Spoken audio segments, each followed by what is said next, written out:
What is up, Thralls of Metal? Jammin Jon here. Shredlord. Necrotic Nick. And we are bringing you another album review.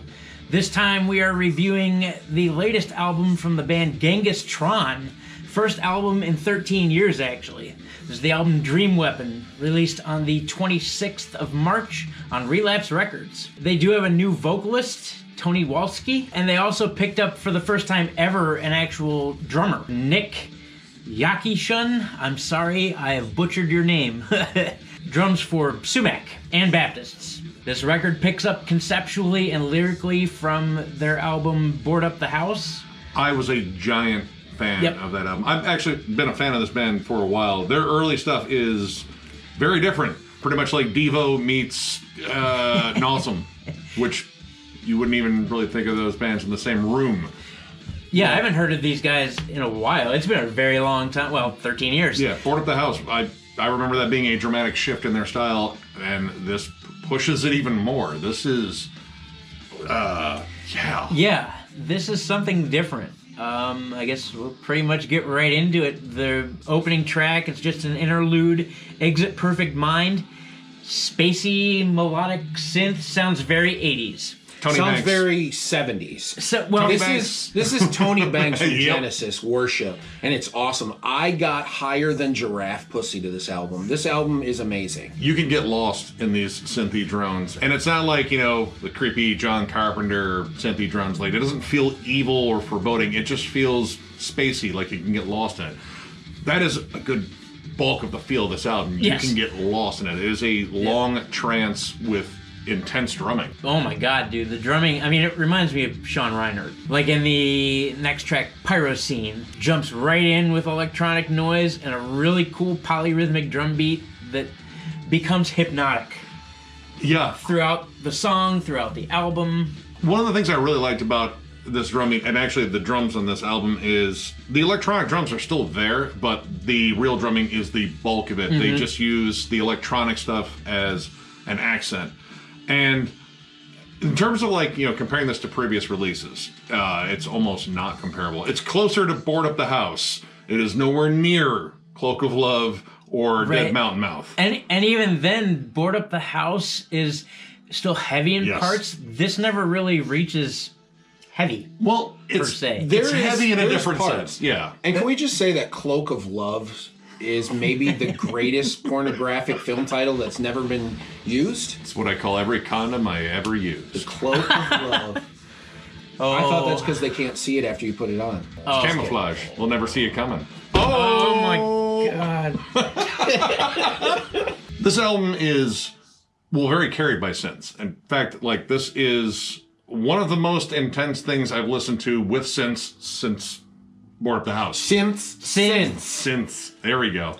Now, it's interesting because it can sort of bounce back and forth between more up-tempo, fast material to the slow droning stuff. The title track is carried, at least in the front part of it, by this really intense galloping rhythm with these lush synths behind it. And it's really interesting because it kind of gives you this weird contrast in moods, because it's very intense. It has this kind of punk metal feel to it, and at the same time, all these lush synths that are in the forefront, definitely not in the background, are kind of calming and trancy. And then you add the layered vocals on top, which are very breathy. They're pretty much very cynic-y in terms of just the delivery, and it has just such an interesting feel. And this song sort of curtails between fast material and slower material, and it's all about the atmosphere. The atmosphere on here is so goddamn 80s, but all the good 80s.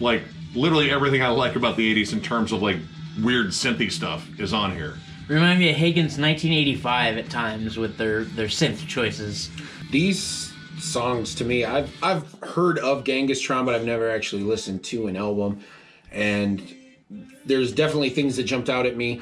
Vocal parts that sounded at times like something Steven Wilson would do on a Porcupine Tree album. Yes. Yep. To the heavy Tony Banks synth style and synth sound. Too many. I know, dude. It's not good for people.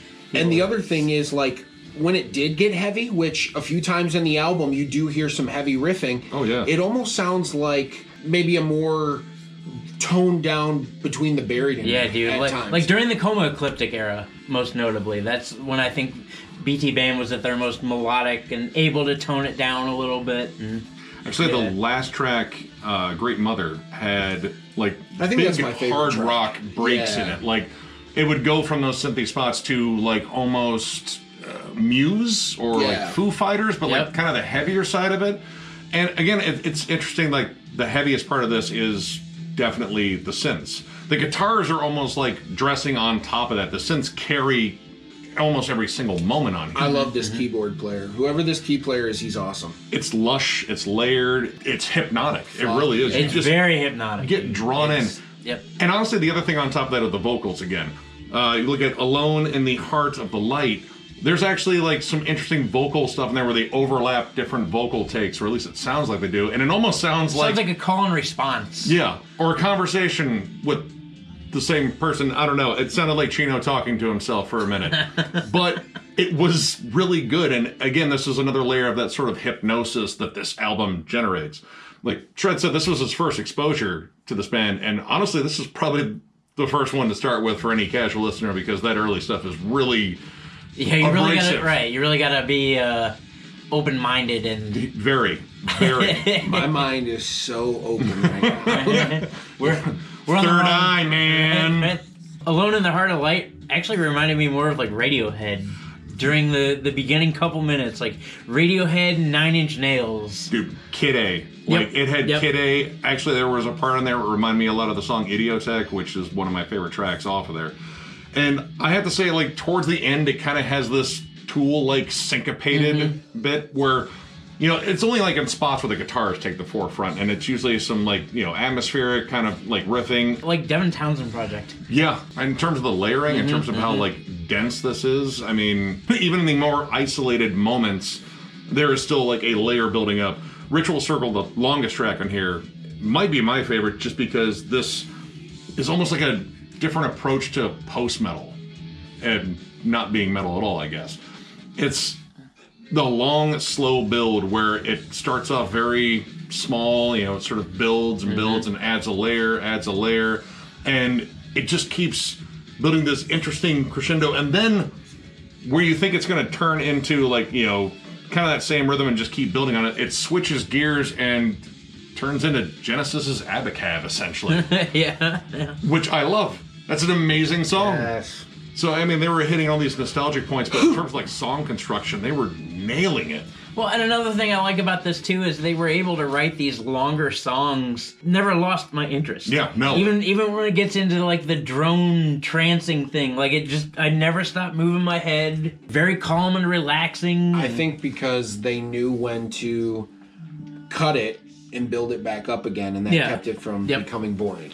And the transitions are really, really smooth. Like, generally, you have something that's sort of pulsating in the background to sort of lead in the next part, and they lead it in well. And again, that interplay between real drumming and electronic drumming, you can do a lot there, and they clearly did. And then huge tonal shifts. Single Black Point gets kind of back to the polyrhythmic stuff. It's almost like Smooth Sounds, but by Meshuggah. I said like a mixture of Cynic Rush and Candiria. This album's strange, and I knew it would be, just because this band is different. They kind of are on a different wavelength, and this is even kind of different for them. I don't know. It's really hard to describe. Like, I thought I knew what I was getting into because I just jammed Board Up the House again. I love that album. This is even more different than that. It's way more chill.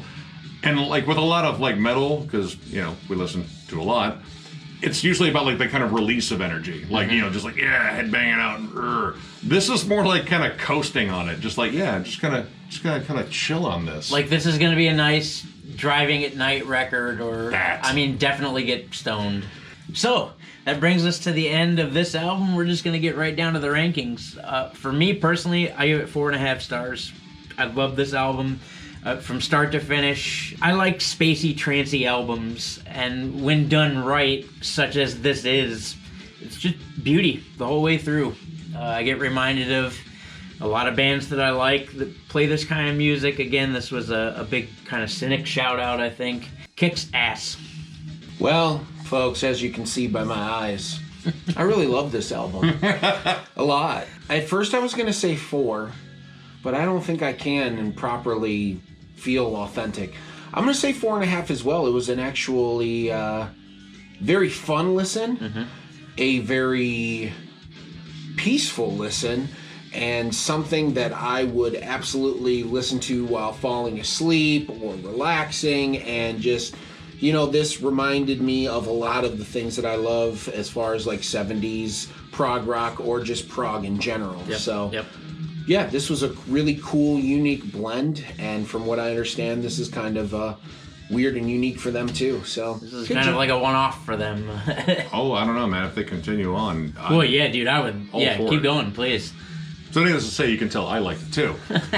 I am also going to give it 4.5 stars. I was entranced by this album. Like, I was literally drawn in. I want to know what 80s movie this was a score to. It should have been. You could put this on and turn down the volume on some weird 80s movie and it would fit.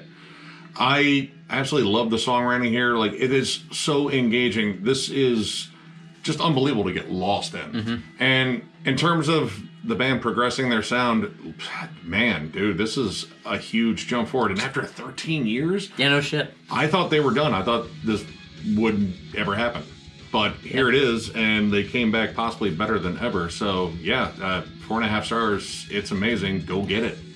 Yes, I'm going to go get it. yes, I'm probably going to have some. Yes, have some. I already pre-ordered it. So, if you guys like what you saw here this evening, I know I liked it. I know I did. Loved it. I'm okay with it. Hit that like button, that subscribe button, hit the notification bell. And if this is your first time on the channel, make sure you subscribe because we do stuff like this All the time. We will catch you later.